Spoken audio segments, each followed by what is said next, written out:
when this issue arose on the 6th day of March, I wrote a letter to President Cyril Ramaphosa. Yes. And my argument was South Africa is the anchor economy. Mr. President, don't allow vigilantism to be what defines how you deal with illegality. It is true that every country wants to document all visitors who are in their country. But you don't allow half-naked individuals to be running around the streets of Durban or Johannesburg, moving from shop to shop, trying to determine who is documented or who is not documented. And you don't allow them, particularly when you know that they are using derogatory terms. Makwere kwere habane. They are telling Africans, leave. When I wrote that letter, I received several letters from South Africans. Okay. Some of them were very angry with me, and I responded to each one of them with history. Some of them then apologized. I told them, you cannot be in a position where you are telling everybody to go, and some of you are saying documented, some of you are saying all must go, and you are creating an environment where you instill fear in everybody. You are looting shops and all these. And none of the South African leading politicians, I listened to them, they were trying to justify the unjustifiable. And their claim is that fellow Africans are taking away jobs from them. A complete lie. Fellow Africans are creating jobs for them. If you've gone to South Africa, see individuals from Somalia, from Ethiopia, from Nigeria, from Ghana, from Kenya. They are the ones who are creating jobs where there were no opportunities or there appear to be no opportunity. They saw them and they are creating jobs. So even if they were not documented, I would regularize them because they are adding value to the economy. True. But because, and permit me to say this very painfully, black South Africans are suffering from what is called the Stockholm Syndrome. They love their tormentors who are white. That is why it is not even xenophobia. A friend of me corrected me. It is Afrophobia. It is Africans that they do not want. It is the whites who still control over 70% of their land. It is the whites who run an enclave called Orania, where blacks are not allowed. I know of Orania. So when you look at it and you see even the very cagey responses by Matamela Cyril Ramaphosa, it is only after 1 month that he's now coming up and making an address, trying to be as diplomatic as you can be. But you can see in his heart of hearts that he is with the men and women in the streets. Because these individuals, through their utterances, have led others to commit murder. 5 Mozambicans dead. They have led others to lose their property. The Ghanaians have taken away or repatriated nearly 300 of them. The Nigerians are saying, and then they are saying that their fellow Africans are criminals. You would imagine that if you took away all the criminals, then South Africa would be heaven without any crime. Yet statistics tell us 90% of those in jail and counting are South African male, which means that they are the ones who are committing the crimes. If there is one odd non-South African who is engaged in this, let them be dealt with in accordance with the law. And my good friend Julius Selo Malema said something with which I agree. Yes. They have started going for the foreigners. When they are done with the foreigners, they'll now turn on Veda, on Venda, Pedi, and Songa, giving meaning to that famous aphorism, if you remember, City by Martin Niemola. First they came for the Jews. And I said nothing because I was not a Jew. They came for the communists. Then they came for me. And I hope that the administration of Cyril Matamela will do something about it. This idea that they are sending envoys is a scatterbrain. We must call it by its proper name. Don't they have ambassadors in Kenya? Has the Kenyan ambassador, South African ambassador to Kenya spoken about it? and the ambassadors everywhere, have they spoken about and against it?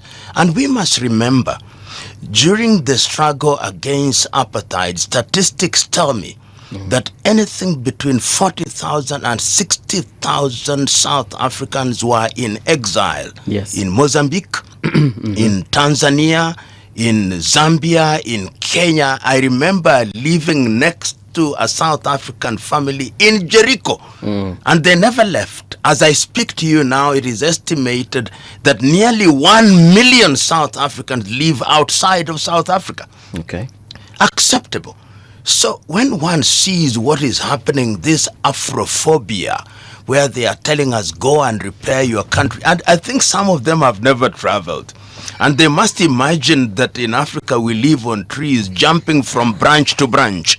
Okay. Perhaps some of them, we should give them a free tour of Africa, including Nairobi and Dar es Salaam and other places and Abuja, so that they are able to see that we cannot in good nature talk about African integration when we are not working together. And lastly, yes, they lose out.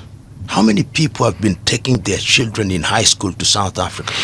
South African universities, tourism. I can tell you in the next 2 months, the South African tourism will be hit and hit hard.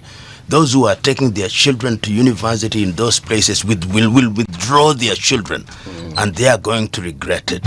Yeah. But we ought not to do what they are doing. My view, we should not expel them.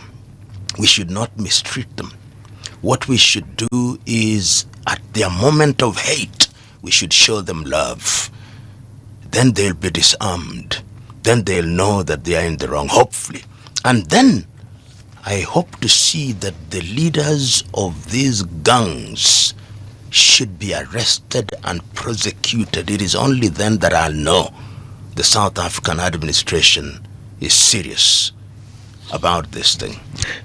The question of sensitivity must also be wedded with the question of government responsibility. It is the duty of government to ring fence certain areas from the get-go. I get into South Africa, the government from the get-go would say, these areas of business are reserved for the locals. Yes. And if they are not reserved for the locals, then they can be in partnership with a foreigner up to this percentage. So failure of government to ring fence these things is what sometimes leads to the situation that we find, the so-called spaza shops, which they are complaining about. And I heard my good friend Kagoro arguing that, in fact, when you destroy the spaza shops, who are you helping? ShopRite. Yes. Because immediately there are no kiosks or spaza shops. Where will you shop? The supermarkets. And where there are these spaza shops, the ShopRites don't thrive. So it's saying unknowingly they are actually aiding the white monopoly capital, because the reality, and Malema said it, okay, 300 Ghanaians have left. Now show me the 300 jobs that they took away from you. Of course, he's saying it tongue in cheek, but he's saying the opportunities are not self-evident. They are created. And you also ought to have a work ethic. The work ethic, and I listened to one of the Indians saying, but you want me to employ South Africans. Not that all South Africans don't have a good work ethic. But on Monday they'll not turn up for work. The Zimbabweans will. The Malawians will. The Mozambicans will. Because their motivation is totally different.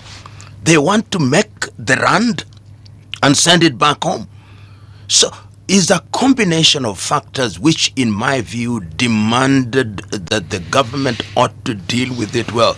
And CT was right, that the invisible political hand, when you can't solve it and you can't explain it, externalize the enemy. And that is exactly what is happening. All your problems to the foreign migrants. And remember, they are now saying there are two groups of them. Operation Dudula, which is very active in KwaZulu-Natal, and March on March, which is also very active in KwaZulu-Natal. Right. And the whole idea by the 30th of June, they are speaking with both sides of the mouth. One side is saying only undocumented. The other one is saying even documented. All of them. But even if you are documented, hasn't the environment been made so toxic? Before you explain yourself and give your papers, which upon display may also be destroyed, people are thinking of leaving. Actually, People are selling their items. the best thing is just to leave. Yeah. That is what is happening. Don't risk it, yeah. Don't risk it. And what South Africans don't know, it can happen. People may boycott MTN. People may boycott Stanbic. People may boycott ShopRite. People may boycott Marks and Beans. And all these outlets which are taking money to South Africa, which is helping them enjoy the quality of life that they are enjoying. They don't see the total picture. They only see it from a very narrow, myopic perspective. And their politicians are not helping in this regard. Prof, how would a politician, and I'm asking this because I want to understand, how would anyone, forget even a politician, benefit from this kind of division in South Africa? You know, your typical African politician is not interested in the welfare of the people that they lead. Yes.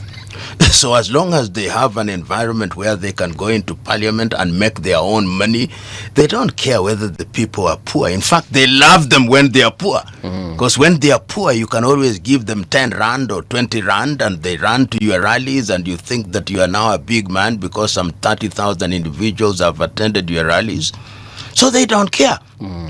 In countries where politicians care about their people, the language is totally different. The language is, if they are undocumented individuals, we give you a 30-day moratorium, regularize. But that is not the language that we are hearing in South Africa. The language is, leave, you are taking away our jobs. Even a driver is saying a doctor is taking their job.